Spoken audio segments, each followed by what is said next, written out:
নমস্কার। নমস্কার। আচ্ছা, আমরা তো আজকে রত্নকুবেরে এসেছি। আমরা যে শুনি বিবাহের সময় যে মাঙ্গলিক যোগ বা মাঙ্গলিক দোষ থাকে বা আংশিক মাঙ্গলিক এরকম শোনা যায়, তো মাঙ্গলিক জিনিসটা কি বা মাঙ্গলিক ব্যাপারটা কি যদি একটুখানি বলেন। মাঙ্গলিক কথার অর্থ হচ্ছে লগ্ন থেকে মঙ্গল যদি লগ্নে, চতুর্থে, সপ্তমে, অষ্টমে, দ্বাদশে থাকে তাকে মাঙ্গলিক বলে। তা জ্যোতিষশাস্ত্রে মাঙ্গলিক হলে যদি দেখা যায় কোনো পাত্রের ভিতরে মাঙ্গলিক আছে, পাত্র মাঙ্গলিক। মাঙ্গলিক কথার অর্থ হচ্ছে মঙ্গলের আর এক নাম মাঙ্গলিক বা ভৌম। ভৌম হচ্ছে মঙ্গলের আর এক নাম, মানে মঙ্গলটা সেই স্থানে অ্যাক্টিভ। তার লগ্নে যদি মঙ্গলটা থাকে তার ভিতরে রাগ বা তেজ ভাবটা থাকে। আচ্ছা, চতুর্থে যদি মঙ্গল থাকে তাহলে গৃহে একটা সবসময় একটা ঝগড়া অশান্তি হওয়ার যোগ থাকে।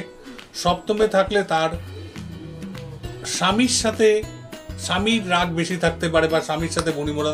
অষ্টমে থাকলে তার ফিজিক্যাল নিডগুলো তার স্বামীর সাথে ঠিক মতন আকর্ষণের জায়গা ঠিক না থাকতে পারে। এবং দ্বাদশে থাকলে দেখা যাচ্ছে দুজনেই কর্মক্ষেত্রে হোক যে কোনো থাকে আলাদা থাকা। এইসব ক্ষেত্রে মাঙ্গলিক দোষগুলো অ্যাক্টিভ হয়। তাই এই ক্ষেত্রে দেখতে হয় যে জাতকের যার সাথে সে বিয়ে করবে তারও কি মাঙ্গলিক আছে কিনা।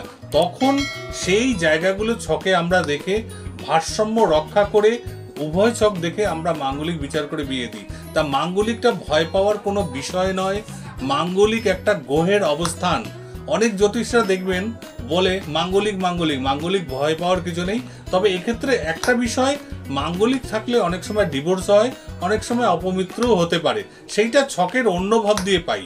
তা এক্ষেত্রে আপনারা দেখবেন মঙ্গলের স্থান থেকে কোনো রেখা যদি এই রকমভাবে উঠে বিবাহ রেখার দিকে যায় বা কোনো রেখা যদি এই রকমভাবে এসে এই রকমভাবে যায়, তাহলে হাতে বুঝতে পারবেন স্পষ্ট মাঙ্গলিক আছে বা এইখানে ক্রস চিহ্ন থাকে।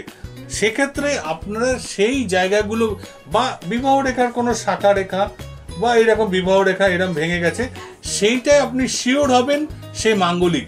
তাছাড়া মাঙ্গলিক নিয়ে ভয় পাওয়ার কিছু নেই। এখানে বিজ্ঞ জ্যোতিষের পরামর্শ নেবেন। রত্নকুবেরে বেস্ট অ্যাস্ট্রোলজিটা দেওয়া হয়। তা এই যে নানা জ্যোতিষীরা বলে মাঙ্গলিক মাঙ্গলিক, এই নিয়ে ভয় পাওয়ার কিছু নেই। জোটক বিচার করে সঠিক পথ দেখে আপনারা বিবাহ করুন, কোনো দুঃখ জীবন হবে না এবং আমরা পথ দেখিয়ে দেবো।